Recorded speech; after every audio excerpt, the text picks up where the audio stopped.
Hi, ladies. Welcome to this new segment of Kuwala Mwanachi, meaning a shining woman. And I'm your host, Manga Teresa Kambole. This is a platform for all the students, all the professionals, all the women. This is your place where you can find your voice, okay? And something a little bit fun that we're going to be doing to set up the motion for the week. So my guest today is none other than Ketty, though she is going to introduce herself more further. Ketty, I'm so excited, first and foremost. Before you do your introductions, wait. You know, most of the time when I'm having conversations, right? Like they are so impactful and so life-changing and life-building, and you have impacted so much in our organization and in the works that the young women are doing. So now this is the platform, okay? So first, introduce yourself. I'm so excited. I immediately just want to start talking. Okay, thank you so much, Teresa. I really appreciate having me here. And so my name is Ketty Kabaso, and I'm the Education Outreach Coordinator at the US Embassy. I work in the Public Affairs section, where I work closely with students, with young women, men, youths, anyone really who wants to study in the USA.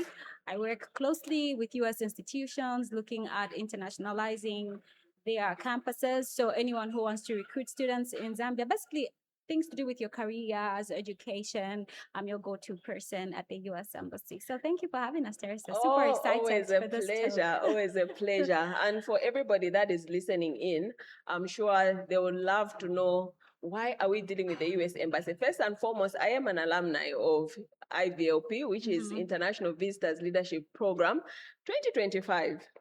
Recent. I'm a recent graduate, okay? Congratulations. And so now, there's this platform of young women. Nowadays, we're seeing everybody's into education, okay? Flaunting around their graduation certificates. Like they should. I know, right? Exactly. So what's all this about education? Is it important? Because if you look at the education status, that there are so many people being educated, right? And yet there are so few opportunities after education. So yeah, I think that question aligns so much with what Education USA does at the US Embassy. Like I mentioned, we work closely with students. So we help them through their application process to study in the USA. We have a special program where we advise them from what they want to study, how to research universities that are offering what they want to study, where to study, what that skill set can take them. And so to respond to your question, in as much as people are getting educated, but then we see a lot of people outside not really getting jobs or doing anything. I think one thing that people need to look at is going beyond getting the paper. I like that. Yes, going beyond getting the paper and looking at the skill sets that comes with that education. So when you look at yourself and where you want to be in the next 5 years, what kind of skills are necessary for what you want to do or where you want to be in the next 5 years? Or even when we look at Zambia, what kind of skill set is our country going to need in the next 10 years, in the next 15 years, what gaps are missing. I think for a long time we have been told as Zambians or as children growing up, we're told, oh, you really need to work hard so that you are employable, you know? Exactly. So you find that everyone is working or looking at a career that they'll be easily employed. So we see a lot of people going to study teaching or doing education courses just because the ministry is hiring thousands of people at a time. Exactly. And then we also see people doing nursing, going to the police and things like that.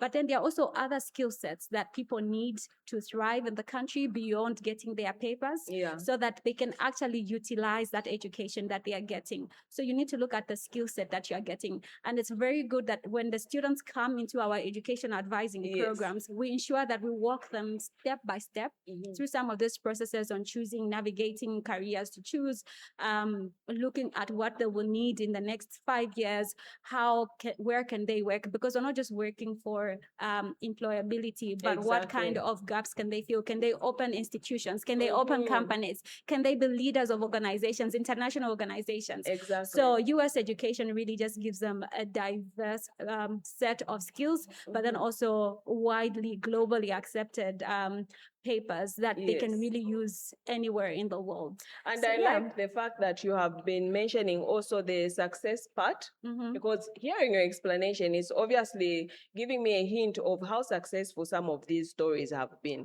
Now, coming also to yourself, I would like to hear more about how exactly, because for you to venture into doing education, obviously you do have a background of why education is important and how it applied to you as an individual. And also, have you had opportunities also to be in the US programs or anything like that?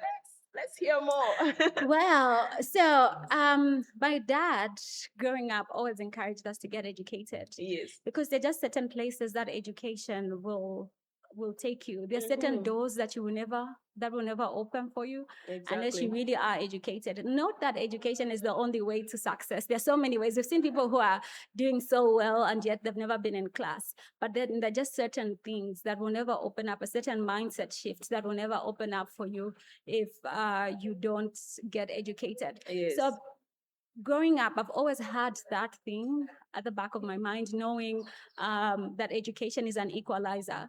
So my dad made this very vivid for us, that education is an equalizer, regardless of where you come from, which background.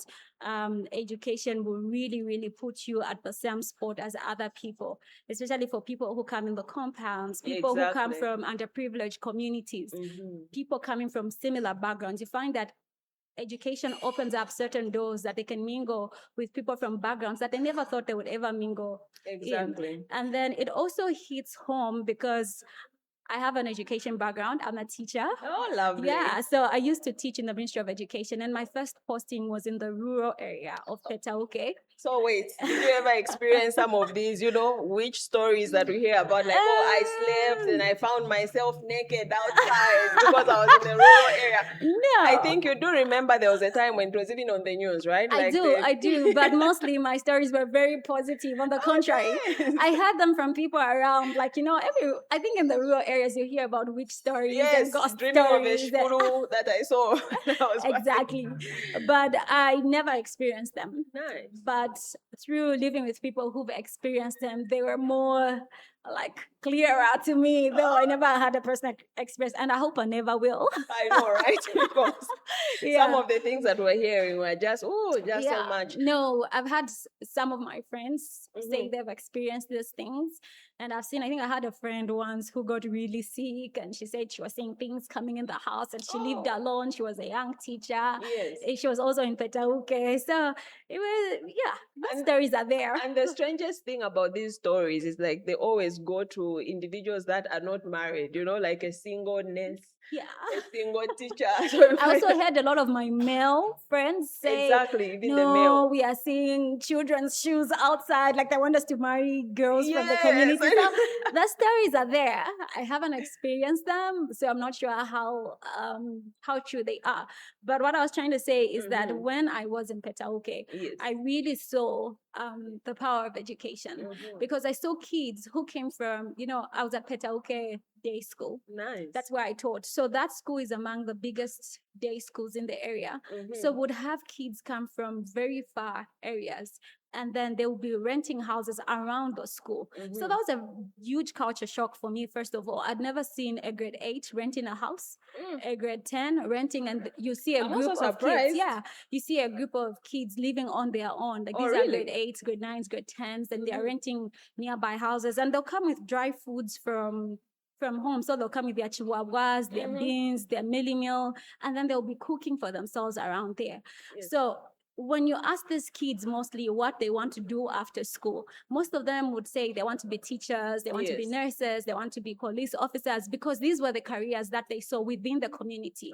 So according to them, their vision, their ambitions were limited to what they saw in their communities. So as a teacher who's coming straight from Lusaka, from school, you have all these ambitions, and then to convince these children, like, you can actually make it to UNZA, you can make it to CB, you can make it to any part of the world that you want to. You can make it to the US. Exactly. So that was very surprising for the kids, and then it was so hard to convince them to buy into it. But then luckily we have Facebook, we have videos, we have YouTube, so I would show them like, hey, if you work very hard, you can make it to UNZA. And there's actually this bursary that is available at UNZA. You can apply for it and you can get sponsored. And so to convince the students that there's life beyond, we used to call it the turnoff. There's life beyond the turnoff. There's life beyond Great East Road. It was something that was really hard. But then right now, I can attest that we've had students who've graduated from there. I've had more than 10 of my students who graduated in last year's UNZA graduation. So, now when I came to Lusaka, when I moved to Lusaka, I invited the boys for lunch, some of the boys, and then we went to East Park, and we're just eating from meeting in Patauke to now eating at East Park. We're sitting together having lunch.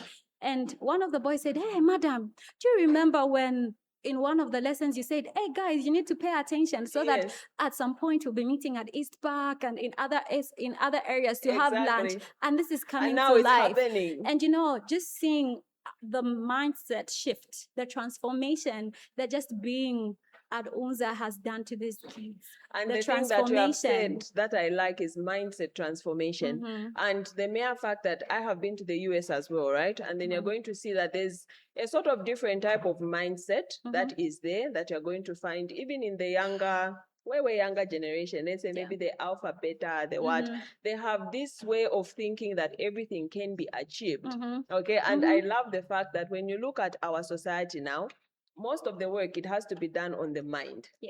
Because of our belief system, and we are just stuck like on one box, like this is how far. So hence you find that even when somebody is doing what you can call average worldwide, but they're doing a little bit more than what can be achieved here. People now start this, Zambia is like, the superstitious stories, right?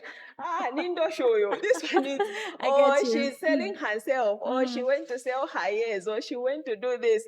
But imagine, the person had to invest in their mind.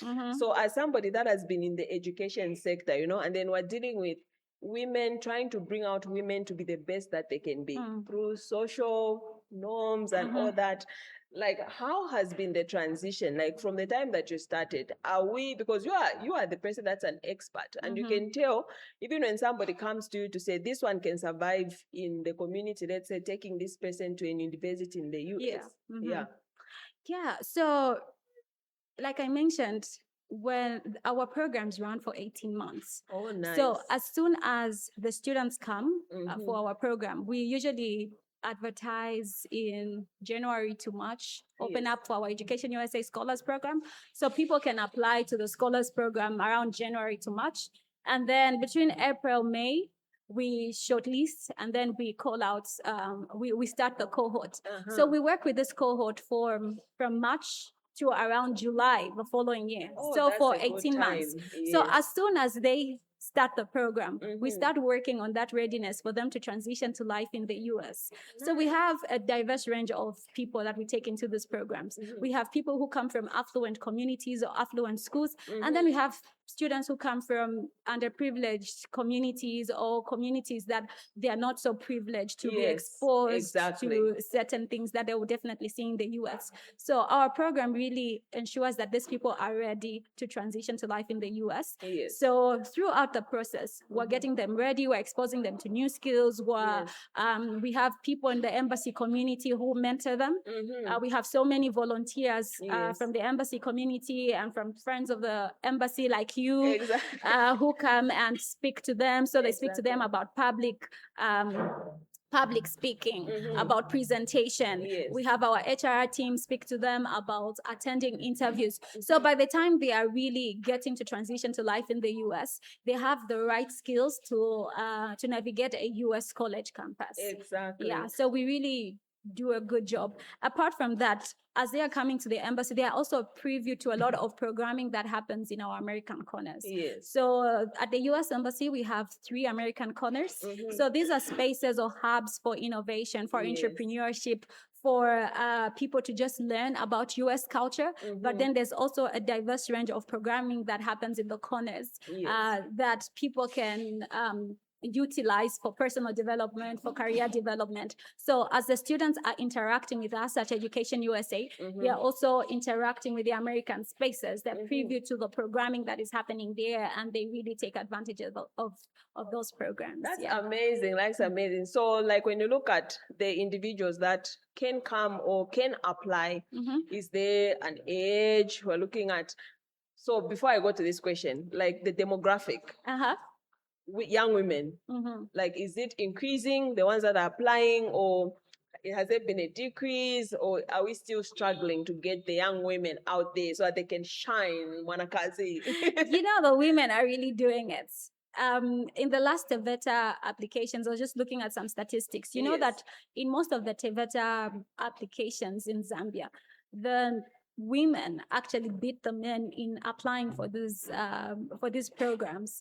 So we see that there's really an increase. Women are really going out there and shining and doing so many things. Because just last year we had this young lady who went to MIT, and she's doing something in something with neurosciences. Oh, wow. Yeah, so she went to, nuclear sciences. Yes. So she went to MIT, and then she's pursuing a course in nuclear sciences.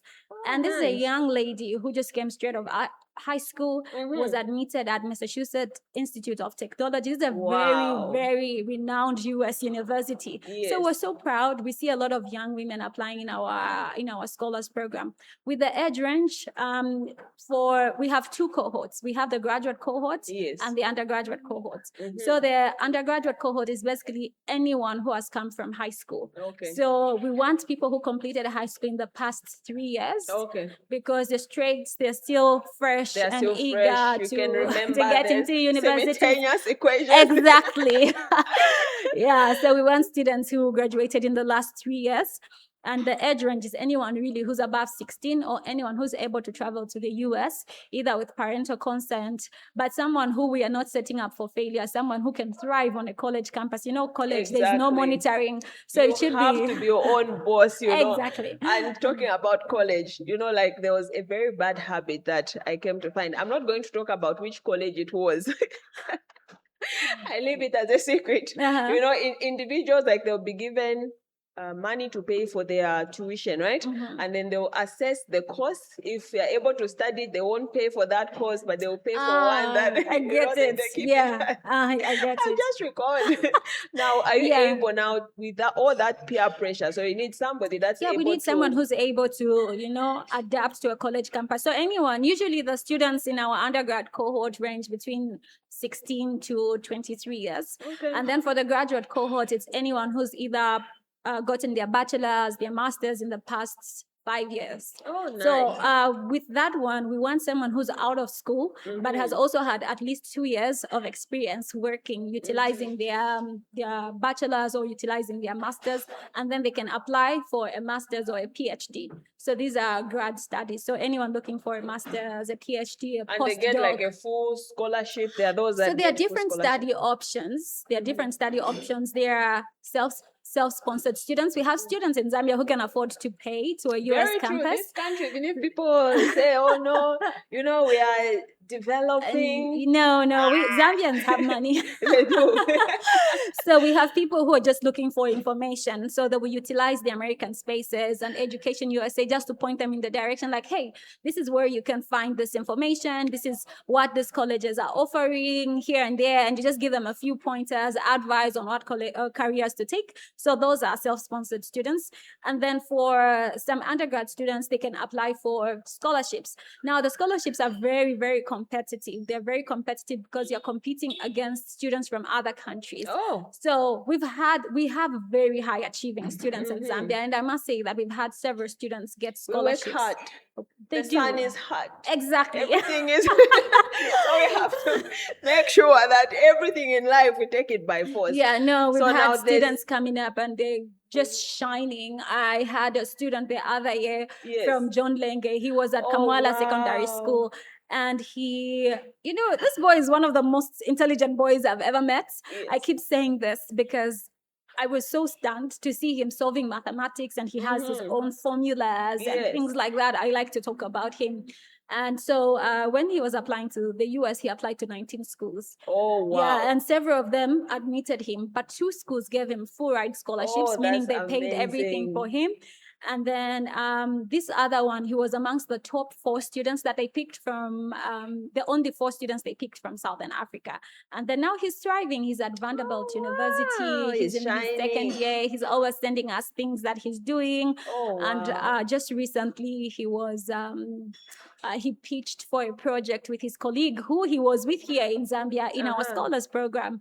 And so the school is sponsoring one of their projects for the summer fellowship. So yeah, keep it's really shining, amazing. young man. Yeah. Keep shining. So we see so many. And for grad students, they also have different payment systems. They can apply for assistantships. They can apply for self-sponsored programs. They can apply for fellowships. So it's different things, really. So it's a mix of different payment systems. All right. I'm really loving this conversation. So now let's bring it more back to home. Okay. There's this saying that they say, were you ever taught to say, aba umetabopa mwana kashusa mbidida sana, don't be too ambitious. Don't be too educated or ambitious. Exactly. Don't be too educated. Yeah. Don't be this. You miss out on life. You know what? Share us. On my side of the story. Exactly. Like, what's your take on this? Let's break down the myth. Are these things still hindering the women, or now they had to overcome this and now are just pursuing life as it is? Because society does have a way of programming your belief system. I think it's a time that our parents lived in and the time that we're living in. I think there's a difference. I think the time that our parents lived in, maybe there weren't so many opportunities for women. So the women were mostly aligned to having to stay home, take care of the kids. And a lot of Zambian men, I think they worked in the mines, a lot of manual labor and things like that. So women were really sidelined because they thought they can't do that manual labor. Exactly. But then right now, I think it's very important to strike a balance, to really strike a balance. You can be a domesticated woman, but you are very educated. But you're very educated. Yes, I mean, we have so many role models that we can see. Exactly. I mean, yourself, Teresa, you are very, very ambitious. Yes, doing amazing things. But you're still achieving, you're still being able to provide support to your family. And then when we look at the world, there's so many things that are happening around. I mean, you can't just depend on getting married to sustain yourself. People's husbands, for lack of a better way to phrase it, they die, they get sick, they lose their jobs. And as women, we also need to do things for ourselves, to develop ourselves. You need your own income, you need your own contribution to the world. We've seen so many women who've done such tremendous things. Just a few weeks ago, we saw the Artemis 2 splashing down. There was a woman astronaut in that team going to the moon. I think when our ancestors look at that, they're just like, what is this woman doing? How did we get there? Like, how is this woman there? Yeah, I'm so glad that with our Education USA programs, we really encourage women and young girls to participate. We're not biased to any gender, really, because we think everyone has that potential to develop. Everyone has their potential, the contribution that they can make. Like I mentioned, we have the young girl who went to MIT. She's doing something in nuclear science. When she comes back, she'll be a nuclear scientist. Who knows what she's going to do, what the world is going to benefit from that. So I highly encourage young women listening, and they have been told to not get educated because men will not marry them or men will not be interested. I mean, there's a caliber of men that is interested in that type of women. I think even the men right now don't want a woman who's just going to be a liability to them. They want you to be a woman who can contribute to conversations, intellectual conversations. You can have proper conversations with your husband. And I think even in the home, when we look at the home, there's a lot that has to do with being a learned woman, because even just managing the economics of your kitchen, it means you need to calculate. Exactly.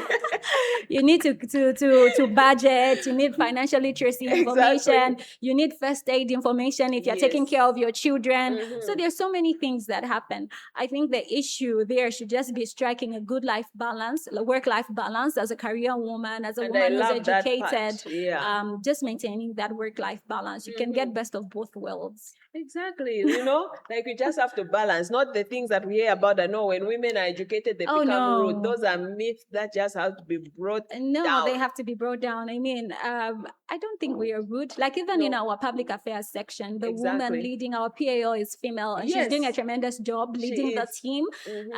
Last year we had a deputy chief of mission who was a woman. So we've seen, even just in Zambia, our vice president is a woman. There's so many women who are thriving, and so even the young generation really have so many role models to look up to, and it should be something that keeps motivating them. I mean, if those women are home and not really applying themselves, we are waiting for them to come and develop this country. Their contributions are being waited for. So come on, ladies. I know, right? We're waiting for you to thrive.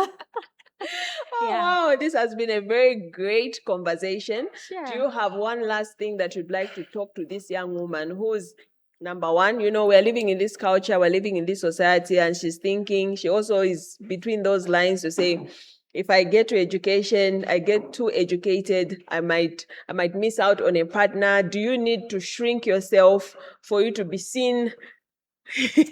I totally disagree with that. I had a friend when we were at UNZA. I think she told her grandmother that she wants to do medicine, human biology. Yes. And then her grandmother said, so